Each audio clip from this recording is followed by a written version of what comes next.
Welcome to the Real Estate Corner. I'm your host, Shad Bogany. We're here every Tuesday from 6:15 to 7:15 talking real estate. We're on KWWJ 1360 and 96.9 FM. And you can listen to us live on www.kwwj.org.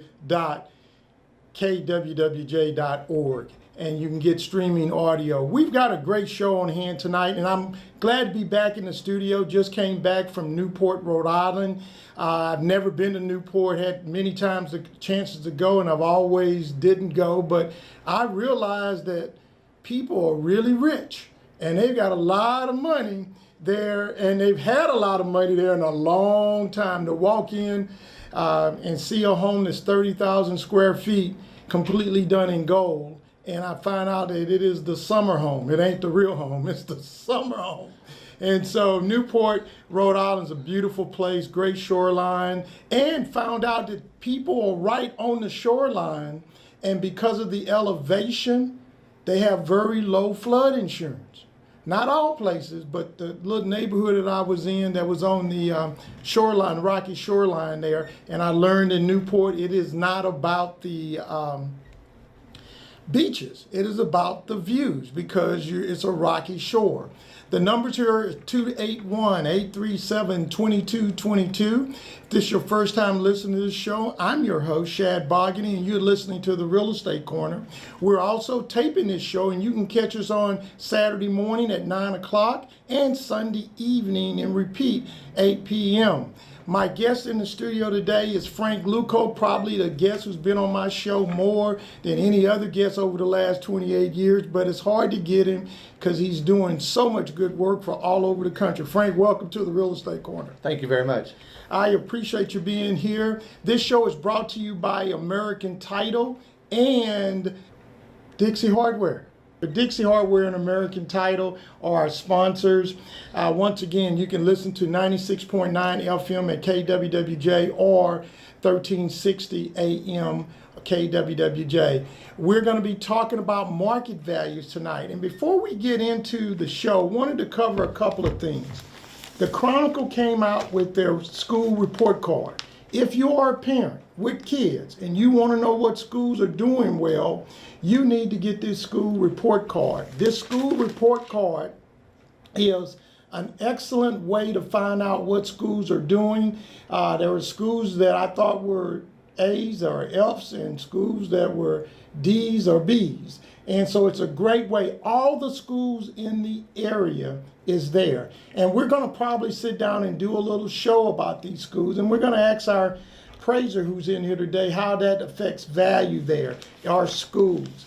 Also, our affordable home seminar is coming up. We have an affordable home housing summit, a discussion session of affordable housing. Houston is not as affordable as it used to be. It used to be very affordable, and when you compare it to other metropolitan areas, we are pretty affordable. But when you look at what we're used to in Houston, this is not the Houston that we grew up with as far as affordability. So what we're going to be doing is having an affordable housing summit, a discussion session where I'm inviting stakeholders. This is June 20th. So if you're an appraiser, or you're a builder, or you're a realtor, you want to come and discuss what you think the solutions. We all know what the problem is affordability. But let's talk a little bit about what solutions that we can have. The featured speaker will be Dr. Stephen Kleinberg with the Rice Urban Institute. He's awesome. We've got Allison Griffin and Gerald Womack be talking about the Section 8 home ownership program. And then we have Dana Curvin coming in with governmental affairs. And we've got a special guest, Amanda Tills with LISC, that will be there. This show is being brought to you, this summit will be brought to you by BVA Compass Bank, First Choice Bank, the Real Estate Corner Talk Show, and the Houston Area Urban League Community Development Corporation. So if you're interested, call 832-834-4609. And if you'd like to know where this is going to be, my favorite place, the Buffalo Soldier Museum, right there down on Caroline, 3816 from 11 to 2. And we're going to provide lunch. So we're asking you to come and get your opinion, and we're going to provide you with lunch. And hopefully, Frank, if you're not in New York somewhere, you may be able to come in and give an appraisal side. Sounds like a fantastic event. We're going to make this happen this coming June 20th, and it's the Affordable Housing Summit. And so we're hoping that we get a good crowd. I got 7 or 8 RSVPs today, so we've got very limited seating. My name again is Shad Bogany. If you want to call us and talk to us today, the numbers are 281-837-2222. Give us a call. So Frank, thank you for coming in the studio. You got your beach attire on, so that tells me you're very relaxed. And you've got a lot of information that you can share with us today. So let's get right into the show. What is an appraisal? Basically, real estate appraisal on a residential property is for a variety of purposes, but the definition of an appraisal is an opinion of value. So the appraiser is charged with offering a supportable, credible opinion of value. And they do that by using recognized theory and technique. There are 3 approaches to value that a residential appraiser would use. One is an income approach, one is a cost approach, and the most predominant approach is the sales comparison approach. And the sales comparison approach is probably what most buyers and sellers are familiar with. That's where the appraiser inspects the subject property, looks at comparable sales and other market data, and makes positive and negative adjustments on the sales that they selected so that they can address the differences between the comparables and the subject and get an indication of what the subject would sell for. Let me ask you this, Frank. So it's a very subjective process. Is it any rules of thumb that every appraiser follows? Because it's been my opinion that I could bring a house on the market, ask for 3 appraisals, and get 3 different prices. What's your thoughts? I think that's true. There is no 1-800 value of the house. Right. It is a subjective opinion of value from the trained professional appraiser, but it's done in an objective manner. There's theory and technique that they follow. There's a proper protocol. There's uniform standards of professional appraisal practice. So there's a lot of theory and technique that are dealt with objectively to allow the real estate appraiser to offer their subjective opinion of value. And I think it's absolutely true. No 2 appraisers are going to be exactly at the same number. Let's talk a little bit. Some people, buyers think you represent them. Who do you represent in the transaction? If I'm doing a mortgage appraisal for, say, a seller that's selling a house, then typically I am working for the lender that is ordering the appraisal for the borrower. The borrower is going in, and there are several components for them to be successful. One is credit, where lender would look at the FICO score, look at their ability to pay, look at their W-2, look at their income tax return, and make a decision, do you have the money to buy this house? Then the next question that the lender has is, from an appraisal standpoint, from a collateral standpoint, is the house worth what you're about to pay? And they've got to marry those 2 questions. They answer the credit side through FICO scores and other analysis, and they answer the collateral side by ordering a real estate appraisal. So the appraiser is being hired by the lender, and that's the client of the appraiser. Now let me ask you, in the world of Zillow and all these internet sources that buyers now can go out, I'll get sellers who are coming to their home. Shad, Zillow says is this price, or some other AVM product says is this price. Well, we're a non-disclosure state, so you can't get the real information. So what's your take on Zillow appraisals? Zestimates, I guess is what they call them. They do, and they're not done by real estate appraisers. Nobody's inspecting the property. Nobody is completing an appraisal report. They're not going down any recognized theories and techniques, and they're not subject to uniform standards of professional appraisal practice. In fact, Zillow doesn't know if you have a hole in your roof or not. Right. They don't know if your bathroom has been remodeled or not. So The proliferation of automated valuation models, whether it's Zillow or something else, is just a byproduct of technology. Technology and computing power and big data are in every industry in 2018, and this is a logical extension. Those AVM products have their place. They're certainly today not used on first purchases for the most part. The FHA, the VA, Fannie Mae, Freddie Mac still require the human being appraiser to go out to that property. So they have their purpose. They're used in collateral valuation of big portfolios and quick and dirty analysis, but they're not in 2018 taking the place of the real estate appraiser. So Frank, what's the difference between an appraiser and appraisal district values? The appraisal district uses mass appraising techniques. They're using automated models. They're profiling neighborhoods. They have a limited number of appraisers on staff. They're using big data to value, in Texas, every property across the state every year on January 1st. They're not getting inside properties. They don't have time to inspect properties. They're using big data to get there. Where a real estate appraiser is doing what we call fee appraising, they're actually going to the house, measuring the house, getting on the inside and the outside, and spending time developing comparables and making adjustments and analyzing the marketplace. The assessor and the tax office don't have time for that kind of analysis, so they have to take everything from a big data approach. All right.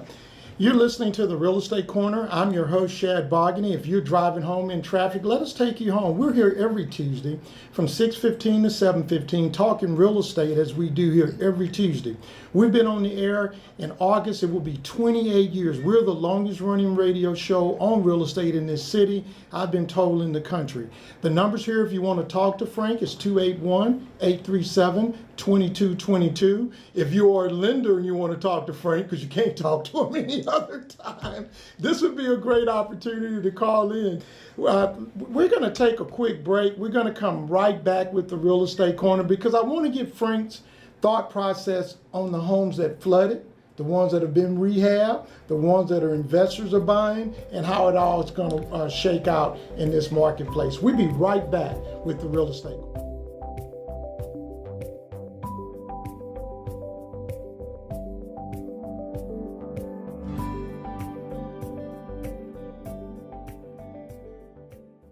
Thinking about buying or selling, real estate can be a very complicated process.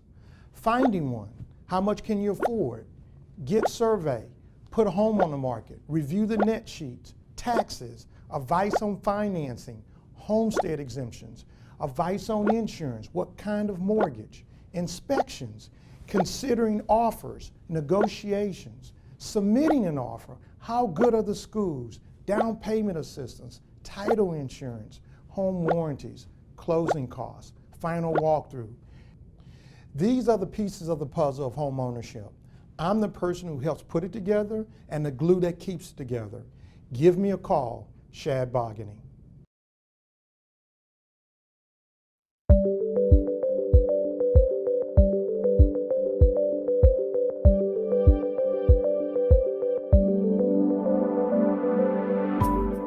Welcome back to the Real Estate Corner. I'm your host, Shad Bogany. We're here every Tuesday from 6:15 to 7:15 talking real estate. My guest in the studio is Frank Lucco. Frank, tell us about your company, the name of it, and where you're located. And if people are interested in having your company do appraisals for them, they can give you a call. Fantastic. Phone number is 281-596-0066.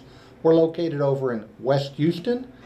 Been in the business now, believe it or not, over 40 years.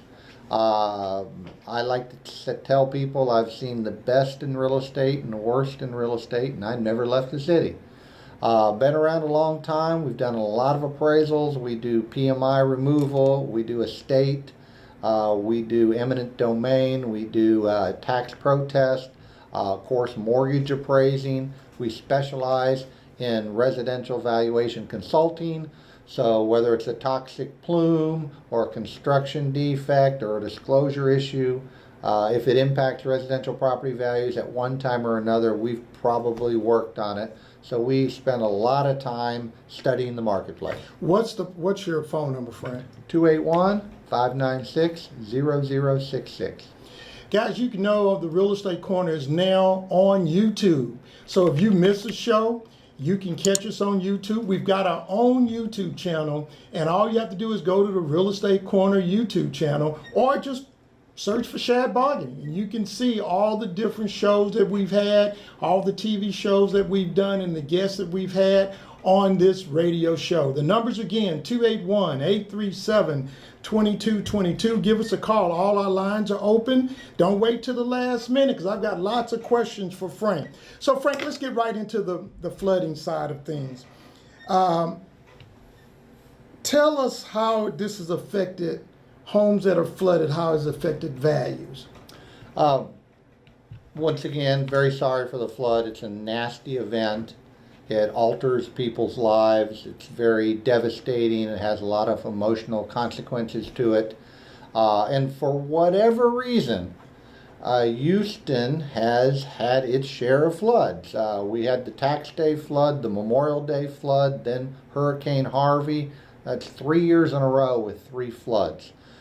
We've had other hurricanes in the past. We had Hurricane Ike back in 2008. And flooding can do damage to properties. Houses are not designed to have water on the inside. And when water gets on the inside, it ruins not only all your personal property, it ruins your real estate. And typically what you find is if a house has less than 4 feet of water in it, you see the usual 4 feet of sheetrock torn out, all the cabinets, all the baseboard, all the flooring, everything that's been sitting around in nasty water for a week's got to be thrown away. You've got to start remediation very quickly so you don't have mold that grows and spreads throughout your house. Of course, your personal property is destroyed, your house is destroyed, you're trying to figure out where to live, you're trying to deal with insurance agents, you're trying to deal with contractors, you're trying to deal with the government. It's just a very nasty situation. So in general, it can have a devastating impact on property values. It can devastate whole neighborhoods, and it can take a long time for property values to recover. We typically see after a hurricane, it can be 5 to 7 years before values bounce back to their pre-hurricane prices. So how do you determine what the value is of property that, say, I flooded once, and so now I'm going to go in and rehab it, and I tell people who call us here on the air and who call me off the air, if you're going to put it back, it's got to be nicer than what it was before it flooded, because typically home people to take that risk, they got to really fall in love with it to get it done. I think that's good advice. What we have noticed over time is that the depth of the water in the house, the repetition of the flooding, is this your one-time event from a freak accident, or is this the 3rd or 4th time you flooded in 10 years? And the amount of time that the water stays in the house, all of those can greatly impact the discount you would have to apply to a property. One-time flood, maybe not the end of the world. You flooded 3 times in 3 years, now you have some major problem, because even the people that already lived in the neighborhood and loved the neighborhood are second-guessing their choice. So you do have to put the house back better. Now, obviously, if you have windstorm insurance, if you have flood insurance and you're able to collect, those kinds of insurance help you get the money you need to put Humpty Dumpty back together again. And when you do put it back, you have to have reputable contractors. A lot of items require permits. And if you do all that and the neighborhood responds and everybody else in your neighborhood's doing that, these neighborhoods can come back to the pre-hurricane or flooding event. But it depends. It's a case-by-case basis. So Frank, what about the ones that the investors are buying and they're rehabbing? And I don't understand how they're rehabbing them, because typically after 3 years, you cannot, not 3 years, but 3 times flood, the city won't give you a permit unless you lift the house up. So what's going to happen? Are they putting these houses back together with no permits and then renting them out and hoping that time heals everything? I think that's one of the hopes. I think there's a combination of things going on. You've got homeowners that doing some of the repairs themselves because they didn't have access to contractors because contractors were hard to come by. Right. They didn't have insurance. They may not have the financial capital to do the repairs, so they're forced to do some repairs themselves. Maybe they don't know anything about the repairs they're doing, but they're the ones doing it. Then you have these investors that in some cases, not all cases, but in some cases, they're probably looking at throwing the house back together, getting it back on the market as low budget as possible, maybe rent it. They're maybe not even thinking about selling. And maybe they're not even putting the quality of the materials and the craftsmanship that was once in that house. So if large parts of a neighborhood are bought by investors instead of property owners, it can have a negative impact on value. And we even have the local politicians here now very concerned about investors coming in and buying up a lot of the real estate in these neighborhoods. They're concerned about the negative impact it might have. You're listening to the Real Estate Corner. I'm your host, Shad Bogany. This show is brought to you here every Tuesday by American Title, 5802 Val Verde. Charlene Clincy is my favorite escrow officer. Her number is 713-784-0006. She's right there, right off of Chimney Rock. Her and her team, Eric, Ron, they do a great job. With title companies, everybody pays the same title policy. The insurance is the same. The difference in title companies is the service. And if you're looking for a title company that takes care of business, my recommendation is Charlene Clincy over at American Title, 5802 Val Verde. All American titles ain't the same. Charlene Clincy is where I see excellent service. The number again is 713-784-0006. Tell her you heard it on the Real Estate Corner. I could not do this show. We could not put it on YouTube. We could not have Frank in here without the sponsorship of Charlene Clincy over at American Title. That's 5802 Val Verde.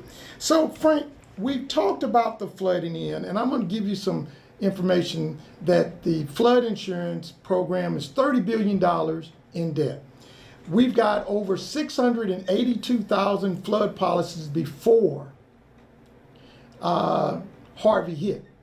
When I was in Rhode Island, Maryland, the little city in Maryland where the water was rushing down like it was a roaring river. Twice. They've been hit twice like that. And I'm seeing people with the Chapter 12 where the city has required you to lift the house up if you're building in the city limits up 2 or 3 feet over the floodplain. And how is that affecting houses that have been raised? How much value do you give there if the houses have been raised and your neighbor house is not raised, but yours is raised? It's really kind of made the neighborhood look like Jamaica Beach to a certain extent. Yeah, it is brave new ground here. I can tell you there have been houses in this city that were raised up to 2 or 3 feet, maybe at a cost of $200,000, and they flooded during Harvey. Wow, I didn't know So that. there's no guarantee that you're high enough up because, let's face it, the flood maps are not necessarily 100% scientific. A lot of it is political driven. I think this most recent Harvey is a good example. 65% of all the houses that flooded during Harvey weren't in flood hazard areas.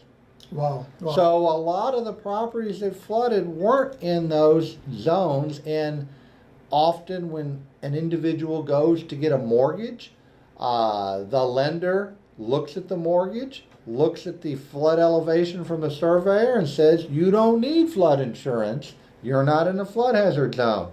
And the buyer says, great, I'll save the $300, $400, $500. What they don't realize is That was money that could have bailed them out of something like Harvey had they bought it, because flood insurance is very cheap if you're not in a flood hazard zone. And even FEMA now is taking out billboards across the city saying, if you're not in a flood zone, forget about what your lender says, buy flood insurance.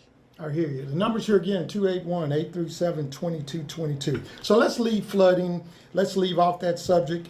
Why new homes versus resale homes? There seems to be a big disparity in value there in the marketplace. New homes are way up there at 330, 340, 350. Median price of resale homes are down at 250, 260. Some of them are larger. Some of them are in great neighborhoods. Some of them in great schools. So what's your take on why new homes versus resale, why it's such a huge difference in value? I thought it was all about location. It's not all about location. That's an excellent question, and the easiest way for me to answer this is it's similar to buying a new car. You know that new car smell, Shad, you like? And you'll pay $10,000 extra for that new car smell? Right. New house is the same way. You want something nobody's lived in. You want to be the one to pick out the carpet. You want to pick out your lot. You want to pick out your elevation. And that's fine, but you gotta know that comes with a premium, just like a new hot car. But also on the other end of the spectrum, you know that when you sell that new car, you've driven it off the lot, you drove it around for a couple months, you put in 500 miles on that car, and you go back to that dealership and say, I want you to buy this back, or anybody else, you lost a pretty chunk of coin, because now it's no longer a new car, it is a used vehicle. Even if somebody lived there for 3 or 4 weeks, it is used now. It is now used, because a new buyer is in the position to pick out their carpet. They're not picking out their elevation. They're not picking out their lot. They're not having the builder assist them with financing.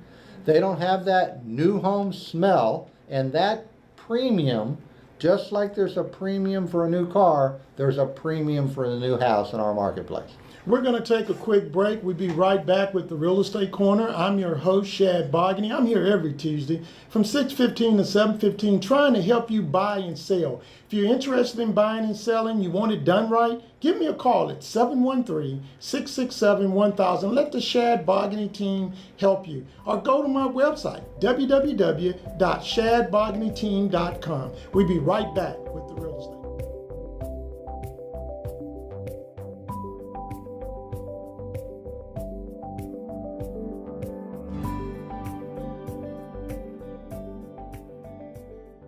Thinking about buying or selling, real estate can be a very complicated process. Finding one, how much can you afford? Get survey, put a home on the market, review the net sheets, taxes, advice on financing, homestead exemptions, advice on insurance, what kind of mortgage, inspections, considering offers, negotiations, submitting an offer, how good are the schools, down payment assistance, title insurance, home warranties, closing costs, final walkthrough. These are the pieces of the puzzle of home ownership. I'm the person who helps put it together and the glue that keeps it together. Give me a call, Shad Bogany.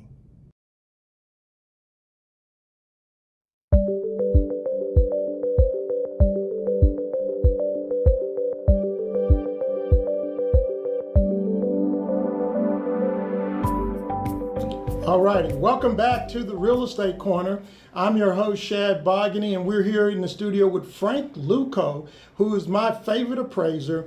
He's done this show probably more than anybody over the last 27, 28 years. And Frank, I wanted to throw this out at you. New home, when we talk about new homes, we talk about cost versus value. And people are getting upgrades in these homes.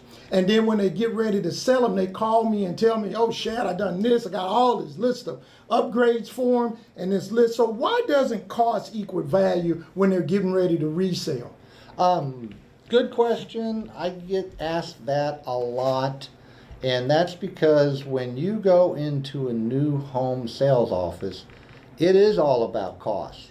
They'll have a model, they'll have a base price, and then they'll have all these various add-ons that they can add on, and people will like various add-ons. It's a preference, but the builder will have cost associated with each one of those items, whether it's additional switch plates or upgraded doors or a premium lot or upgraded kitchen and bath appliances and fixtures, and they'll give you the base price of the house, and then as those items have costs associated with them, they'll actually detail out the actual cost of those items to that builder plus their profit and add that to your sales price.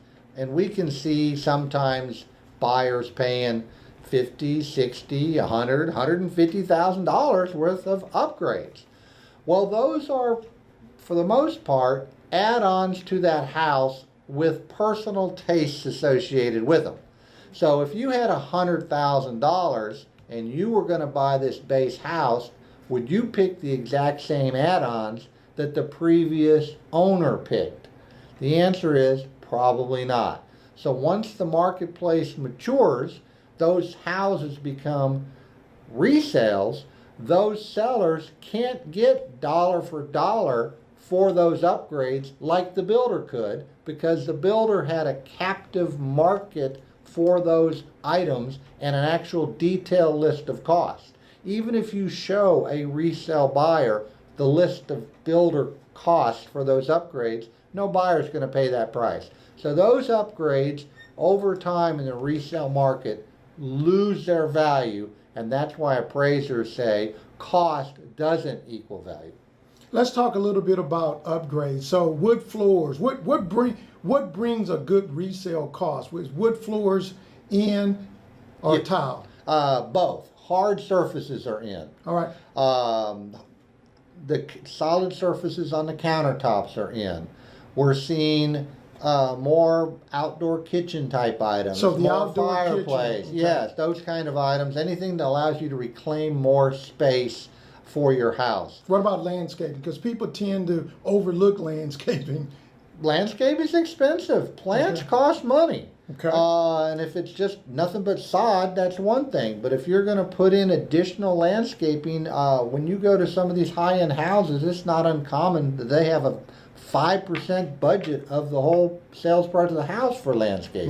Because that greatly enhances the curb appeal.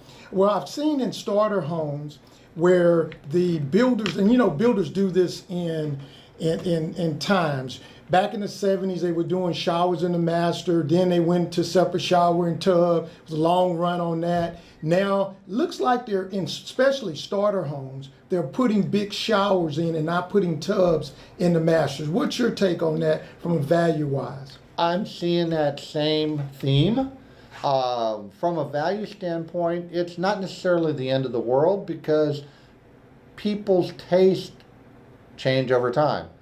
Shad, you're not old enough to remember this, but back in the day, there were avocado appliances and green shag carpet. Oh, I remember those days. And that was popular, and people wanted that. No, and Harvest Gold. not many people want that today. Right. So it wasn't that at that time that it was detracting for value. That was what was in. Okay. So now you can't take a house that had those types of items, keep those items in the house, and then resell that in 2018. That's not going to happen because people's tastes change over time. And let's face it, everybody is watching home and garden TV now. Right, and that's changed the whole dynamic of home ownership. Is HGTV and some of these I think shows. it's a lot like Twitter. Twitter, yeah, Facebook to a certain extent. The numbers here are 281-837-2222. You're listening to The Real Estate Corner. We're here every Tuesday from 6:15 to 7:15 talking about the latest information in real estate. Let's look at some of the upgrades as far as solar, water softeners, sprinkler systems.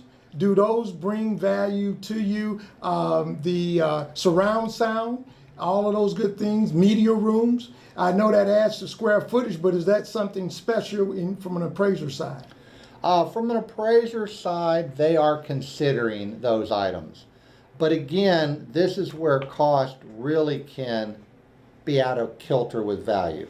Sometimes you'll go in these media rooms and there'll be $200,000 worth of equipment. The millennials might like all this equipment. They may not have the money to buy it, and the people that are sophisticated in stereo might like it, but that equipment technology changes so fast over time. Whatever was in that media room 5 years ago might be worthless today. So that TV they spent 10 grand on, that flat screen TV, now you can buy it for $488 in one of your local department stores. I'm embarrassed to say at one time I spent maybe $3,500 on a big screen TV that you can now buy for $600. Wow, it's a huge deal. Numbers again, 281-837-2222. So Frank, what upgrades would you stay away from and maybe do them aftermarket? Well, one of the problems that we typically see is swimming pools and spas. If you buy a new house, it seems to make a lot more sense if you get a pool contractor to put your pool in. What we see often is the builder puts the pool in, and the builder is not in the pool building business. Right. So we see problems with that.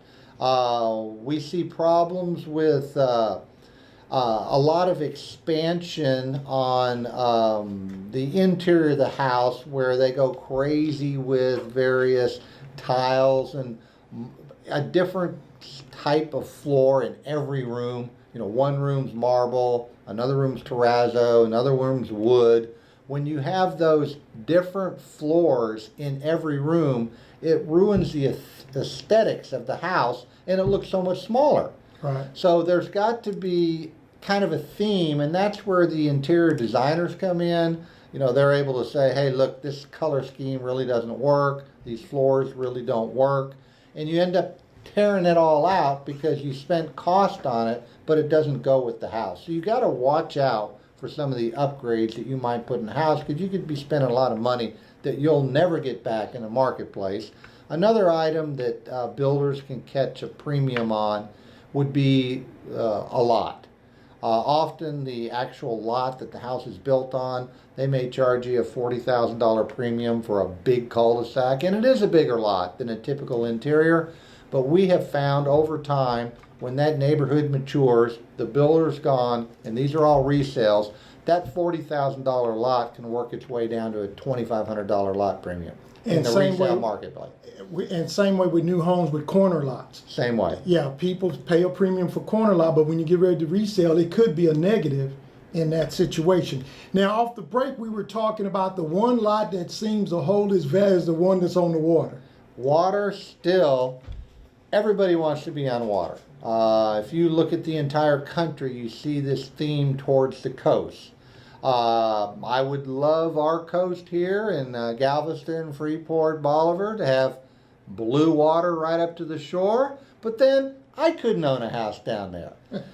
We are 50 miles with 6 million people, and a lot of them have money, and they can go down there and buy second homes. And that's what drives those prices up. And you see it in Florida, you see it in California, you saw it in Rhode Island. Everybody wants to be on the coast, even though often the coast is in harm's way. Right. Retention pond lots, they've made them look, they got the fountain shooting up, but people pay premiums. So if you're going to do a lot premium, those are the lots that you should try to get in. Yeah, they'll typically sell more than interior lots, because if you have an interior lot, you have a neighbor on at least two sides, you back up to a neighbor, and across the street's a neighbor. If you're in some subdivision where you're fortunate enough to have the retention or detention ponds, you might be backing up to what looks like a little lake. If you're in a golf course community, you're backing up to a golf course. And those, at least having one side, typically the back of your house, being on some type of a feature, whether it's a golf course, water, whatever, that elevates the price and it's more desirable. The numbers again are 281-837-2222. You're listening to the Real Estate Corner. I'm your host, Shad Bogdan. My guest in the studio with me today has been Frank Lucco. Frank, what's your phone number to your office? 281-596-0066. Also, before we take a station break, I want to be real quick and tell you about a feature home of the week, and I've got two of them. My feature home of the week is my new listing at 4421 Amwood in the neighborhood of Sunnyside in Southeast Houston. This is a 4-bedroom, 2-bath house with a porte-cochere. And yes, 4 bedrooms and 1,274 square feet. And we're selling this new home for $141,500. I don't know any new home for $141,500 inside the loop, outside the loop, anywhere. $141,500. It's a gorgeous little home, starter home. I'm sure you can enclose the garage if you decide to do it. But I will share with you, this is a really nice house. It's in Sunnyside. You're close to downtown. You're close to the medical center. For more information, call us at 713-667-1000. And we're going to take a 10-second station break. Be right back with the Real Estate Corner.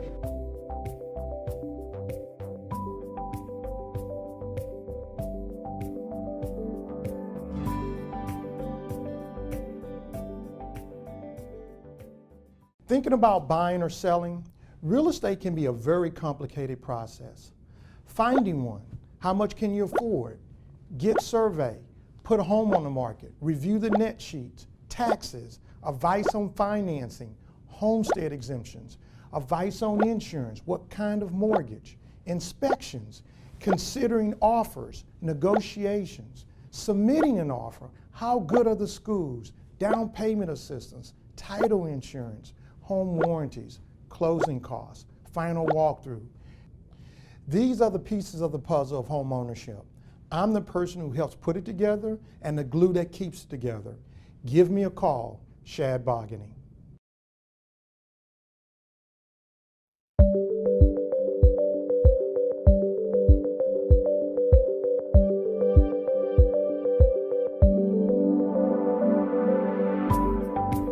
Welcome back to the Real Estate Corner. I'm your host, Shad Bogdan. The numbers again are 281-837-2222. This is the Real Estate Corner. Let's get this show rolling. We got a few minutes left in the show. If you're looking for a hardware store where service is important, you got to go to Dixie Hardware. Dixie Hardware is right on Cullen and OST. When you walk in the door, the first thing they tell you is, welcome to Dixie Hardware. They got plumbing, electrical, garden equipment, you name it. If you're remodeling an old home, they've got all that's involved with remodeling that old home. All at Dixie Hardware, right at Cullen and OST, right there in the heart of Houston, right down the street from the University of Houston. The number over there is 713-747-7717. Go by and pick up a sales paper. I'm sure Dixie Hardware's got a good deal for something for you. So Frank, you talked about land cost, and land is going up in cost. I get calls all the time. The first thing they ask me, should I buy my own piece of land and build my own house? And I'm telling you, you're not going to save any money. And it's just not there. What's going on with this land cost going up around Houston? Under all is the land. A lot of times they say they're not making any more of it. Now they may take raw land and subdivide it and make lots out of it. But for the most part, as you can see here in our city, it's expanding outward and outward and outward. So unless the neighborhood is the kind where it's ripe for tearing down existing houses that are at their end of their economic life and building something new, you really just have to keep expanding farther and farther out.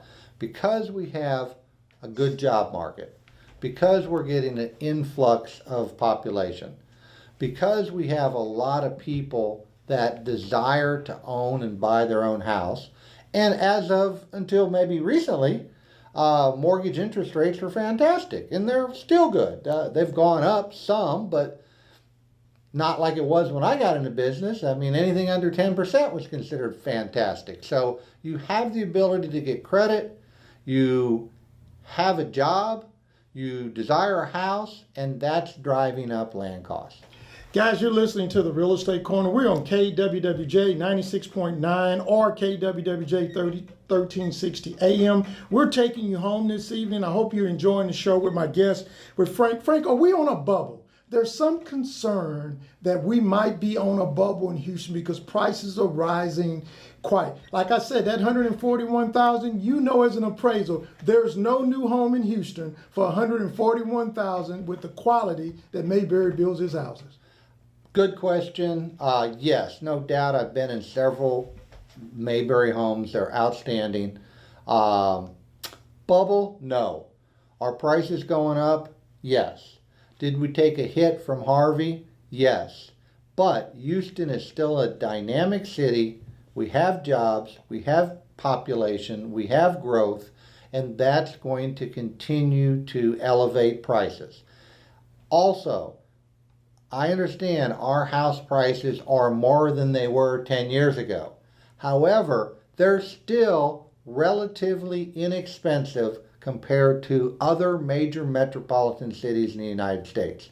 So we're not looking at areas of Houston where the average or median value is $3 million. That's not where we are. We have an average value of $320, $330. We have a median price of $250. So it is still affordable.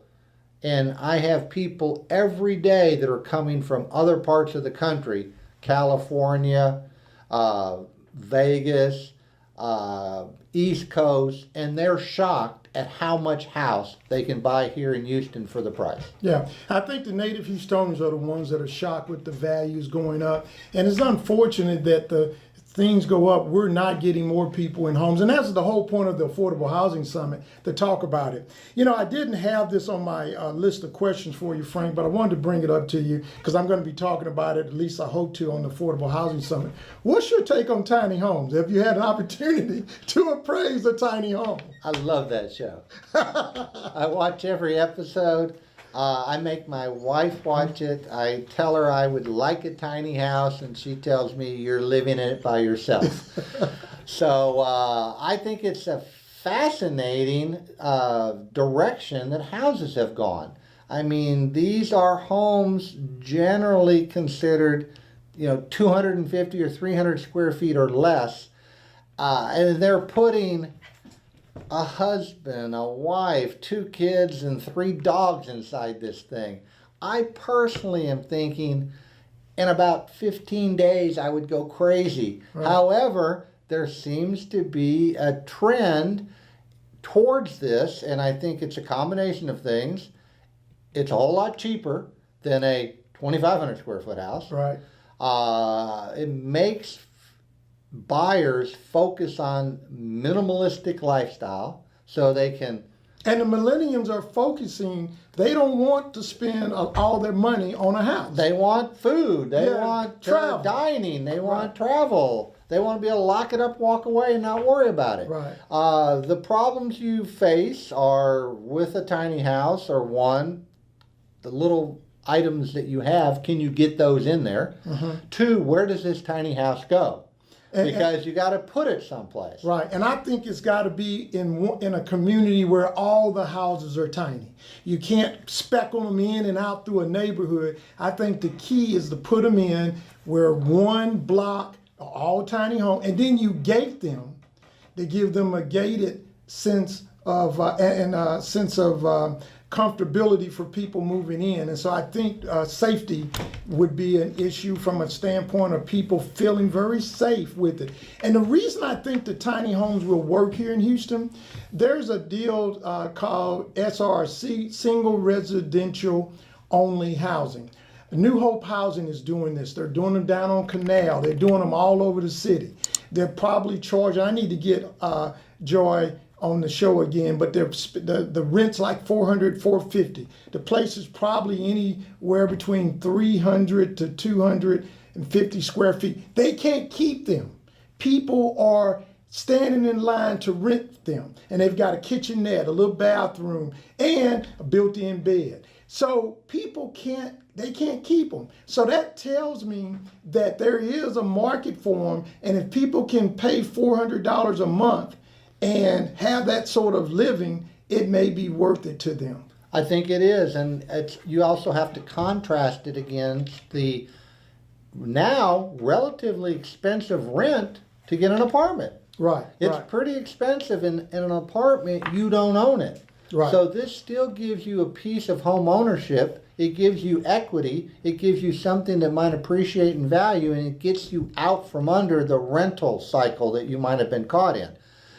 Yes, your size of your house might be smaller, but also if you want to go to minimalist view and you're like me watching the TV show, it might be just right up your alley. Right. Tiny homes. We're going to probably try to do a show on tiny homes. I just got to find a tiny home person. We'll bring them on the show. The numbers here again, 281-837-2222. It's not my wife. It's not your wife. No, it's not. And all our lines are open, guys. Give us a call. You're talking to Frank Lucco, and I'm your host, Shad Boggan. We're here every Tuesday. You know, you can catch us on Iconic TV every Saturday morning at 9 o'clock, digital, 1510. 1510. Go to 15.10 and watch this show. And we're there every Saturday morning at 9 o'clock. And then you can catch us on Sunday evening at 8 o'clock. In the evening, we are doing this show so you can catch us on YouTube. We are everywhere, and we're trying to be your local realtor. We're trying to bring you the latest information in real estate and give you an expert opinion of what's going on in the real estate industry. It is constantly changing. I'll be in San Antonio this week on a panel talking about all the new technology, things that are changing here in the real estate industry. Guys, you can follow me on Facebook. You can also go and like my Facebook page. We have lots of information. We bring you all this information on Facebook. Follow me on Twitter. We're there. And so we're there to try to help you understand what's going on in real estate. So, Frank, we've got people listening to us today. We've talked a lot about appraisals. But what happens with that seller, and what are the seller options when the seller has agreed to a price on his home, the buyer's agreed to pay the price on his home, and then he comes in, your fellow, your fellow brethren goes out and appraise that house, and then he turns around and the value is 10, 15. I've seen some this year, Frank, as low as $40,000 less than what we're asking. What does a seller? What should a seller do, Frank, when their house is been appraised undervalued? Good question. Often what happens at a lender when the appraiser does the appraisal on the property for the lender and comes in, let's say $20,000 below the agreed sales price, is the lender offers the buyer a couple of options. One option is put down $20,000 extra money. Right. Often that's not very viable because the reason they're there for a mortgage is they need to borrow the money to buy the house. The other thing is they can go back between the buyer and the seller and renegotiate. They can renegotiate down to the appraised value because typically what happens, the lender will loan on the sales price or the appraised value, whichever is less. So if the appraised value is $20,000 less, because that was the collateral check, they're not going to loan any more than the appraised value. So that's pretty much how they handle it. So the seller can do a couple of things: renegotiate, entice the buyer to put down an extra $20,000, or they can also say, hey, now wait a minute, maybe that appraisal's not quite right. I want a reconsideration in value. So they can get with their real estate agent. If they have a savvy agent like you, Shad, you can put comps together. You can go back to the appraiser. You can say, hey, look, did you consider this, this, this, this? You can provide them information and ask them to reconsider it. And often that solves the problem. Shouldn't a good appraiser, if he's run into value issues, at least call the realtor who had it listed and says, hey, I'm just curious, how did you come up with this value? That does happen. I think it's a good practice. There is the Home Valuation Code of Conduct and other safeguards that put firewalls between the appraiser and other entities in the mortgage lending business. But the reality is the appraiser can make those phone calls. If he's trying to get the value, Frank. He can make phone calls. He can gather all the information. Information about marketing, information about multiple contracts that might have been in the house, information on why somebody's buying the house. That's all good ammunition for the real estate appraiser that then allows them to see a better picture of that property and then say at the end of the day, do I want to go up higher in my value or not? You've been listening with the Real Estate Corner. We're here every Tuesday from 6:15 to 7:15. I'm your host, Shad Bogany. My guest in the studio tonight has been Frank Lucco, and I hope you've enjoyed the show. We try to bring you the latest information on the real estate industry, and we try to bring you guests here to talk about it. I just wanted to go over, I try to give you a tip every week, and so my tip this week is competing with other offers. Get pre-approved. Make a fair offer. More earnest money. Keep offers simple. Eliminate unnecessary contingencies. Shorten your inspection period. Close early if possible. And I will tell you, if in today's market, if you're making an offer on a property and it's a hot property and you want to offer less, you will not get that property. You're wasting everybody's time. So I'm going to suggest hire a professional and listen to them. Because sometimes you guys don't want to listen when you've hired me and you don't want to listen to what I've got to say. I have nothing to sell to you but advice. And so if you're not going to listen, why do you bring me in? So my name is Shad Bogany. I'm here every Tuesday from 6:15 to 7:15 with the Real Estate Corner. I want to thank my guest, Frank Lucco, for coming in. Frank, this is an awesome show. Somebody just sent me a text that you knocked it out of the park tonight. My pleasure. I hope it was my wife. All right. No, it wasn't. You've been listening to the Real Estate Corner. We'll see you every Tuesday from 6:15 to 7:15. Thank you.